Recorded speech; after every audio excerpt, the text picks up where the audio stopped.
복음서를 보게 되면 마태, 마가, 누가복음은 예수 그리스도께서 갈릴리에서 사역을 해서 갈릴리에서 예루살렘으로 올라가는 여정을 이야기하고 마지막 예루살렘에서 죽고 부활한 이야기를 적고 있습니다. 그런데 예수님이 예루살렘에 한 번 올라간 것으로 기록하고 있어요. 반면에 요한복음은 예수님이 3번 올라간 것으로 기록합니다. 한때 성경에 대한 역사적 논쟁이 불붙었을 때는 어느 것이 역사적 사실에 가깝냐, 그거 가지고 수많은 사람들이 이제 과학적 논쟁을 한 거죠. 그런데 그것이 오늘날 시들어졌습니다. 왜 그러냐면 복음서가 과연 어떤 책이냐? 오늘날 우리가 과학시대에 살기 때문에 자꾸 이게 이 복음서를 과학책으로 보려고 그러고 역사책으로 보려고 그럽니다. 그런데 이 복음서는 신앙의 책입니다. 마태복음은 마태가 고백하는 예수입니다. 그렇다고 해서 전혀 역사적 사실이 없이 우리가 신앙적으로 조작한 책이라 그런 뜻이 아니라 마태가 이해한 예수 그리스도예요. 마가복음은 똑같이 마가가 이해한 예수 그리스도입니다. 누가복음은 누가가 이해한 예수 그리스도, 그리고 요한복음은 사도 요한이 이해한 예수 그리스도입니다. 이게 각자의 신앙의 자리에서 역사적으로 존재했던 예수에 대한 고백이라는 거죠. 그렇기 때문에 우리가 같은 성경을 읽어도 결국은 우리가 서 있는 자리에서 성경을 읽습니다.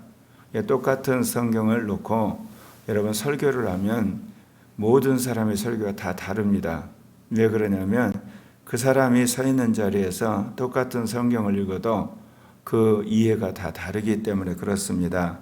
특별히 누가복음에서 예수님의 탄생을 기록하고 있는 이 누가의 그 메시지를 보게 되면 철저하게 예수 그리스도가 낮은 곳에 오신 그리스도란 것을 부각을 하면서 역사적 근거를 굉장히 충실하게 그거를 기록하려고 합니다. 그때 가이사 아구스토가 영을 내려 천하로 다 호령하라 하였으니, 그러니까 예수님이 태어나신 때는 분명하게 가이사 아구스토가 호적이라고 명할 때 일어난 일이라는 거죠. 그런데 이 호적이란 것은 그 구네르라고 하는 시리아 총독이 처음으로 한 건데, 이제 아구스토 황제가 호적을 하라고 해서 그때 이제 이 마리아와 또한 그 요셉도 호적을 하러 고향을 가게 됐다. 여기서 하나님의 섭리로 인하여서 구약의 예언이 실현된 것을 이야기를 하는 겁니다. 왜냐하면 이제 모든 사람이 호적하러 가야 되기 때문에 요셉도 고향에 가서 이제 호적을 해야 되는데 요셉의 고향이 다윗의 집 족속이었기 때문에 그가 갈릴리의 나사렛 동네에서 유대 땅, 그 베들레헴이라는 곳으로 가게 되는 그 과정 속에서 구약의 선지자가 말한 예수님 태어난 장소 베들레헴을 이야기를 하는 겁니다. 그러니까 하나님께서 하신 예언은 하나님이 이루어 가시는 거죠. 그런데 그 하나님이 이루신 예언을 하나님이 이루어 가는데 하나님의 말씀에 순종하는 사람들을 통해서 이루시는 겁니다. 우리가 보기에는 우리의 자유의지에 따라서 역사가 진행되는 것 같지만 우리의 자유의지라는 것은 하나님이 베푸신 은혜 안에서 우리가 선택한 자유의지예요. 제가 늘 그런 이야기를 하는데, 예를 들면 차를 몰고 간다. 그럼 차를 그 사람이 아무리 잘 몰아도 그 사람 차에 그 실은 가솔린의 양에 따라서 그 차가 주행할 수 있는 거리가 결정이 딱 됩니다. 어떤 식으로 해도 그 기름이 떨어지면 차는 올스톱하는 거예요. 그러니까 차를 몰고 갈 수 있는 거리는 딱 정해진 겁니다. 인간의 자유의지란 것이 그렇습니다. 하나님이 주시는 은혜 범위 안에서만 인간이 선택하는 거예요.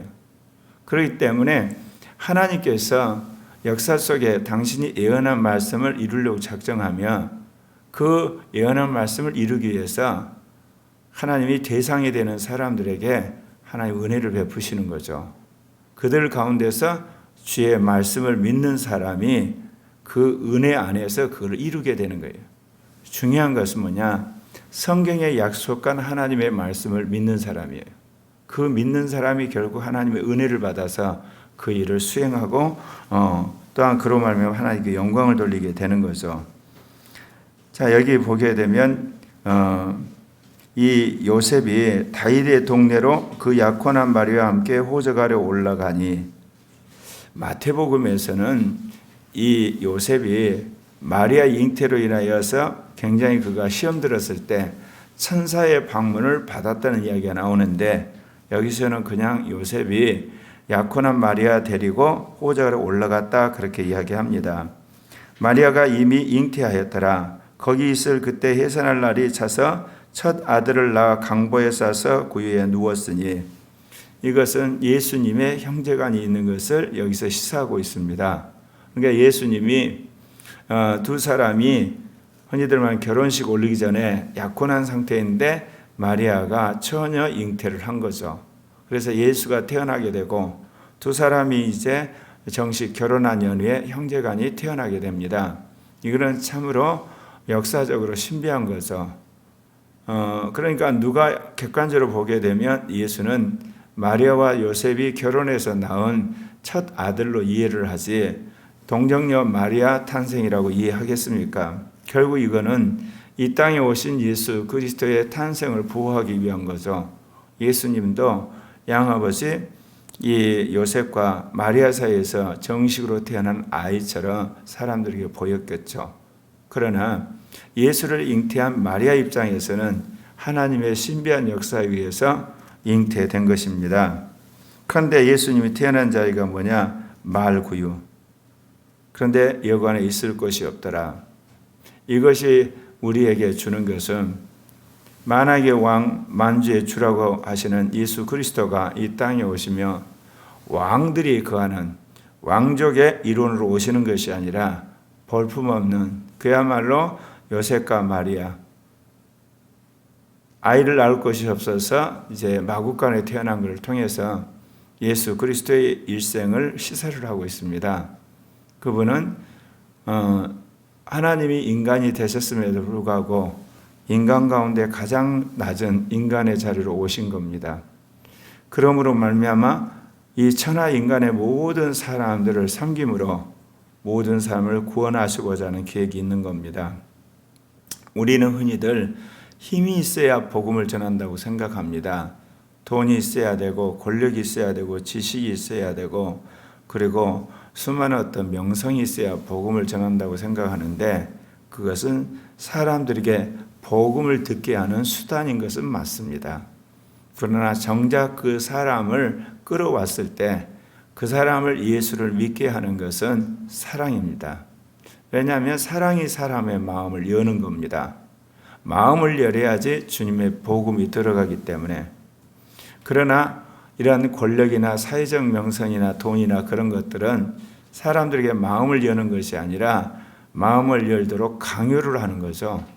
그러니까 외식하는 신앙 또는 우리가 종교적인 신앙들, 어떤 정치적인 신앙을 만들어낼지는 모르지만 순교적 신앙, 결사적인 주님을 향하는 뜨거운 신앙 자체는 결국 사랑을 통해서 형성이 되는 겁니다. 왜 초대교회가 로마 황제의 그 핍박 속에서도 영웅적인 그런 순교적인 신앙을 갖게 됐냐? 예수님 때문입니다. 예수님이 그 놀라운 기적을 행하고 말씀을 증거하고 그야말로 신비한 그런 진리를 전했는데 당신이 맥없이 십자가에 죽었잖아요. 그러니까 예수님이 죽고 부활한 것을 사도들이 돌이켜볼 때 이것은 인류를 구속한 구세주의 죽음과 부활이라는 것을 그들이 확신했기 때문에 그 길을 곧 사도들이 가게 됩니다. 사도들이 가니까 그 사도를 따랐던 초대교회 성도들도 그 길을 그냥 가는 겁니다. 그래서 우리가 도저히 생각할 수 없는 영웅적인 그런 순교적 삶, 그리고 사랑의 공동체를 이룰 수 있었던 것은 예수 그리스도로 말미암은 사도들의 삶의 하나의 흔적입니다. 그렇다면 오늘 이 시대에 주님이 우리에게 요구하는 것은 무엇보다도 지도자를 구하는 신학자가 그 길을 가야 되는 겁니다. 그리고 목회자가 그 길을 가야 되는 거고, 그리고 따라서 이제 수많은 평신도들이 그 길을 가게 되는. 왜냐? 지도자가 되는 사람이 그 길을 가지 않은데 누가 가겠습니까? 물론 하나님이 강권적으로 불러내서 하나님의 뜻을 이루는 소수의 사람들이 있지만, 결국은 공동체 전체로 봤을 때 지도자가 정말 십자가에 죽고 부활하는 그런 어떤 삶을 구해낼 때 비로소 그 말씀을 따르는 사람들이 그 말씀을 육화되어 따르게 되는 거죠. 그런데 우리가 이 누가복음을 보게 되면 마태복음과는 달리 예수 그리스도의 증인들이 다릅니다. 마태복음은 동방에서 오는 본강박사, 그래서 유황과 모략 그리고 황금을 선물로 드렸다. 왜 그러겠습니까? 마태는 예수 그리스도를 왕으로 기술합니다. 이스라엘 백성이 기다렸던 아브라함의 후손이자 다윗의 후손으로서 왕으로 왔다. 그러니까 왕은 왕으로서 방문을 받아야 되니까 동방박사들이 왕들에게, 왕자가 태어났을 때 주는 선물, 그것을 와서 주고 갔더라. 그렇게 이야기를 하는데, 누가복음은 이게 왕의 족보가 아니라 지극히 낮은 자로 오신 인간 예수. 그렇기 때문에 예수 그리스도의 증인들 또한 가장 평범했던 그 당시 목자들의 증언을 받습니다. 목자들이 밤에 밖에서 자기 양떼를 지키는데 주의 천사가 나타납니다. 주의 영광이 그들을 두루비침에 그들이 굉장히 무서워하겠죠. 왜냐하면 어마어마한 천사들이 나타나서 이 창공에서 찬양을 하니까. 천사가 이르되 무서워하지 말라. 보라, 내가 온 백성에 미칠 큰 기쁨의 좋은 소식을 너에게 전하노니. 여기 보게 되면 온 백성에 미칠 큰 기쁨의 좋은 소식을 너에게 전한다. 그 당시 이미 예수님이 태어나실 당시에 이스라엘 백성은 종말론적인 분위기에 젖어 있었습니다. 뭔가 이스라엘 민족의 약속하신 메시아가 올 것이라는 그런 분위기가 있었던 겁니다. 그런 상황에 천사가 나타나서 그 이야기를 하는 겁니다. 그러니까 여기는 우리가 일반적으로 생각하는 세속적인 의미의 온 세상에 미칠 큰 기쁨의 좋은 소식이 아니라 메시아의 그 어떤 대망 사상 속에서 비록 이름 없는 목자들이지만 그런 갈망이 있었던 거거든요. 그래서 여기 보게 되면 오늘 다윗의 동네에 너희를 위하여 구주가 나셨으니 곧 그리스도 주시니라, 그 이야기하는 겁니다. 하나님께서는 분명 이 예수를 낳게 될 마리아 그리고 양아버지 된 요셉에게 계시를 했지만 또 하나 역사적인 증인으로서 목자들을 주님이 끄집어내십니다. 천사들을 통해서. 그 입에서 뭐라고 이야기 나옵니까? 오늘 여기 나온 것처럼 오늘 다윗의 동네에 너희를 위하여 구주가 나셨으니 곧 그리스도 주시니라. 그리스도 주가 오셨다는 겁니다. 자, 예수 그리스도의 오심의 증언들을 봤을 때 여러분 어떻습니까? 그 당시 탁월한 신학자라고 할 수 있는 서기관들, 그리고 위대한 목회자라고 할 수 있는 제사장들, 그리고 그 당시 정말 권력을 가진 그런 헤롯이라든지 빌라도, 그 다음에 부자들, 그들에게 주님이 계시를 하지 않았어요. 이름 없는 목자들에게 예수 탄생을 알렸고 그들이 증인이 됐습니다. 오늘날도 마찬가지입니다. 여러분이 꼭 기억을 하셔야 돼요. 직업의 귀천을 가리지 않고 정말 예수 그리스도의 뜻대로 살려고 하는 사람에게 성령의 충만함을 주시고 하나님의 말씀을 주셔서 증인으로 삼은 시대가 온 겁니다. 너희는 가서 강보에 쌓여 구유에 누워있는 아기를 보리니 이것이 너희에게 표적이나. 그러니까 이 말 구육간에 태어난 그 아이가 곧 그리스도 주시라, 그렇게 이야기를 하는 겁니다. 그러면 왜 주님은 이렇듯 목동들을 호출을 해서 예수 그리스도의 증인으로 삼도록 했을까요? 결국은 마리아와 요셉이 예수가 참 신비한 방법으로 잉태된 아이지만 또한 예수 그리스도를 증언한 역사적 증인이 필요했기 때문에 이 목자들을 주님께서 강권해서 구유에 있는 예수를 보게 하신 거죠. 호련히 수많은 창군이 그 천사와 함께 하나님을 찬송하여 이르되 지극히 높은 곳에서는 하나님께 영광이요 땅에서는 하나님이 기뻐하시는 사람들 중에 평화로다. 이것은 예수 그리스도의 탄생을 축하하는 천사들의 메시지인가 동시에 이것은 예수 그리스도 이 땅에 오심은 하나님이 그렇게 보신다는 거예요. 하나님이 인간으로 이 땅에 오신 거지만 이 예수 그리스도를 보낸 하나님에게는 영광이요, 그 메시아 예수를 믿는 사람들에게는 세상이 줄 수 없는 평화가 임하는 것, 곧 뜻이 하늘에서 임한 하나님의 나라가 이 땅에 예수 그리스도를 통해서 하나님의 나라가 임하는 것을 우리에게 이야기하는 겁니다. 그래서 우리는 흔히들 하늘에 임한 하나님의 나라를 인간 세계에 끄집어오려고 수많은 사람들이 노래하죠. 수많은 그 신학자들이 있지만 몰트만이라는 신학자가 그런 이야기를 합니다. 기독교 역사 이래로 이것이 세소가 되어서 오늘날 우리가 말한 이데올로기란 것은 변형된 메시아니즘이다. 그러니까 서양 기독교 역사에서 기독교가 이루려고 하는 메시아의 그 기다림, 그 다음에 메시아의 나라에 대한 그것이 세소가 돼가지고 오늘날 서구에서 여러 가지 사상들이 나타나지 않습니까? 특별히 그 중에 이 사회주의라든지 공산주의들, 그리고 나중에 그 네오마르크시즘, 이게 전부 기독교에서 말하는 메시아 왕국의 변형된 형태예요. 그거 맞습니다. 결국은 예수 그리스도의 이 복음이 유럽 문명을 만들어 놓고 그 유럽 문명 속에서 우리가 하면 종교개혁의 문명이 만들어졌는데, 이게 타락했을 때 우리가 하면 세속적인 메시아니즘이 만들어져 그것이 이념으로 나타난 거예요. 그런데 주님이 이제 21세기 글로벌 시대 성경에 있는 말씀을 이루기 위해서 주님이 한국과 미국에서 제2종교개혁을 이루시는 거죠. 그러면 종교개혁이라는 것은 단순히 종교만 개혁하는 게 끝나지 않습니다. 무엇보다 정치를 개혁하고 경제개혁하고 문화를 개혁하고 오늘날 과학을 개혁하게 돼 있고 언론을 개혁하고 윤리를 개혁하고 가정을 개혁하는 총체적인 개혁으로 나가게 돼 있어요. 왜 그러냐면 우리가 믿는 하나님이 우주 만물을 다스리고 역사의 주가 되시는 하나님이기 때문에 우리에게 오신 성령도 그렇게 하시는 겁니다. 그래서 제가 말씀드린 것처럼 한국과 미국이 다시금 전 세계를 문화적으로 그리고 경제적으로 정치적으로 변혁하는 중심 국가가 될 겁니다. 그래야만 그 힘을 받아서 이 한국의 선교사들이 아시아 전역에 가서 복음을 전하게 될 것이니까. 자, 천사들이 이제 떠나서 하늘로 올라가니까 목자들이 이제 우리 베들레헴으로 가보자. 그래서 주께서 우리에게 알리신 바 이 이루어진 일을 보자 하고 그들이 이제 마리아와 요셉과 구유에 놓인 아기를 찾아서 방문하게 됩니다. 그런데 오늘 여기 본문을 보면 마리아가 먼저 나오죠. 마리아와 요셉 아이로 나옵니다. 그러니까 이 예수의 탄생에서 주도적인 역할을 한 사람이 마리아입니다. 마리아가 직접 당사자로서 천사의 방문을 받았을 때 그가 믿었습니다.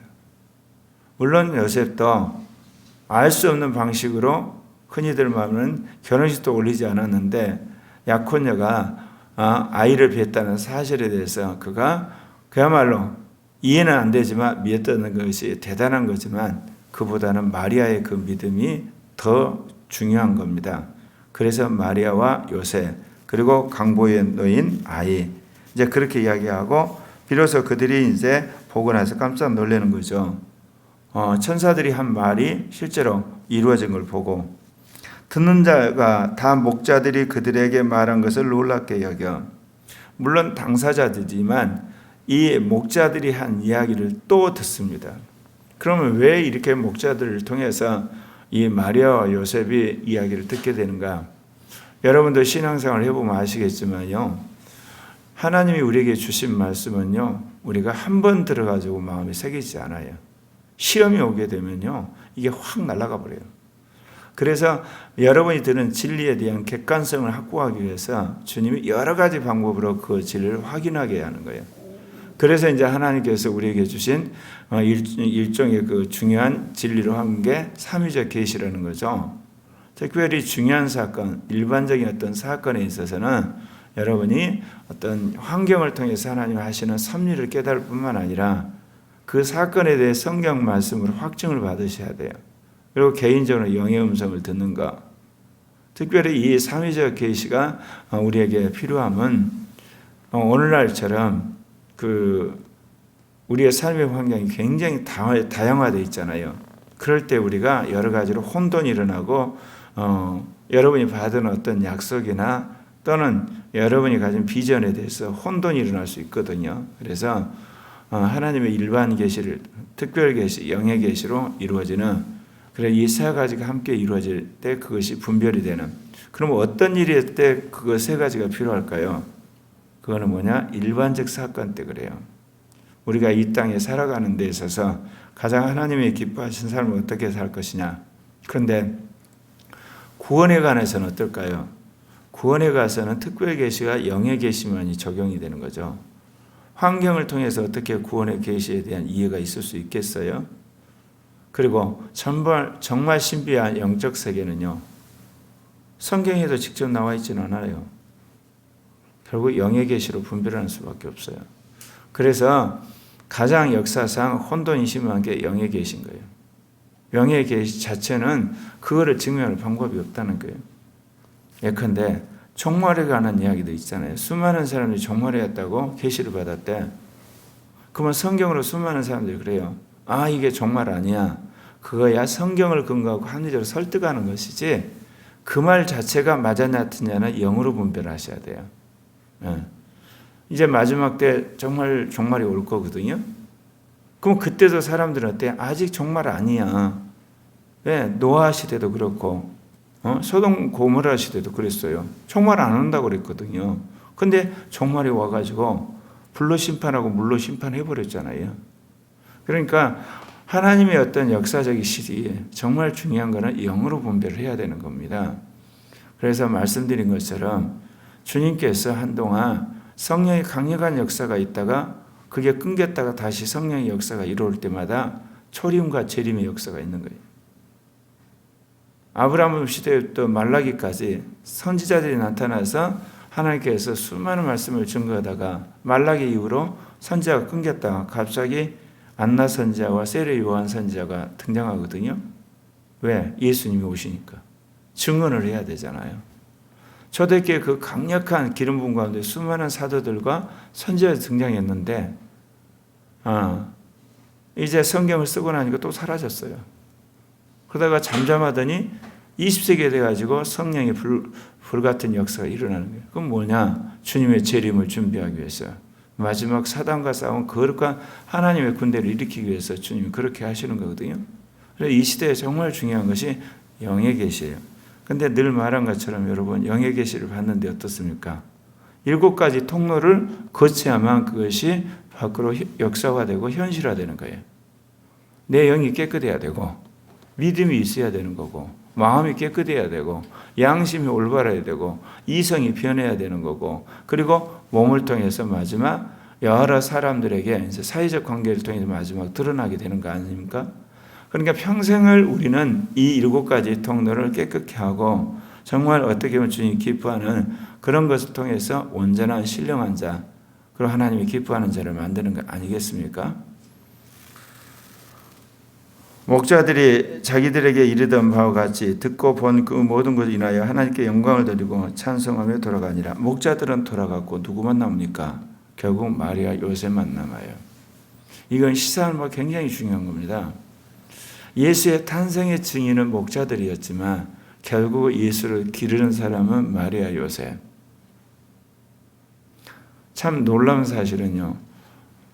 제가 39년 전에 성령세를 받을 때 같이 예언을 받고 그런 체험을 했던 동료 친구가 있어요. 그 친구도 통합주 목사가 됐거든요. 송 목사라고 전주에서 목회해요. 한 37년 전인가 이 반동성애 운동하다가 만났어요. 저는 그때 체험했던 그 체험이 제 인생의 전환기가 돼서 결국은 제2 종교개혁을 위해서 37년 동안 신학을 정립하고 전략을 세우고 영성과 그 모든 걸 해왔잖아요. 그 친구를 만나서 그때 받은 이야기를 했더니 그 친구는 까마득해 있어요. 전혀 그 친구는 그게 자기한테 아무 의미도 없는 거예요. 내가 깜짝 놀랐어요. 분명히 같은 경험을 했댔는데 그 친구에게는 그것이 별로 역사에 기억에 남지도 않는, 그렇지 우리 그때 참 놀라운 경험을 했지 하고 끝나는 거예요. 그래서 나는 계속해서 때가 되면 그 친구를 찾아서 같이 사역하려고 했는데 오랜 세월이 흘러가지고 어떻게 해서 우연히 만났는데 그래서 참 놀라웠어요. 그뿐만이 아니에요. 고려학교를 개척하고 제자들이 처음에 같이 개척 멤버가 됐는데 다 떠났어요. 그럼 뭐를 이야기하느냐? 하나님의 말씀을 받고 체험했다고 중요한 게 아니에요. 그 말씀을 받았으면 끝까지 마음에 새기면서 그 말씀을 이루기 위해서 지속적인 성령의 인도를 따라서 끝까지 경주를 하시면 그게 이루어지는 거예요. 가끔 제가 교사였을 때 그런 제자들 만날 때가 있으면 신앙도 없는 애들이 있어요. 그때 복음단이라는 걸 만들었었는데 그걸 보면서 믿음이란 것은 모든 자의 것이 아니고 또 믿음이란 건 항상 있는 것도 아니고, 그리고 믿음이란 것은 갈수록 성장하는 것만 아니다. 새삼 느끼게 됩니다. 그래서 개인적으로도 주님과의 관계가 중요하지만 그 믿음을 지킬 공동체가 필요해요.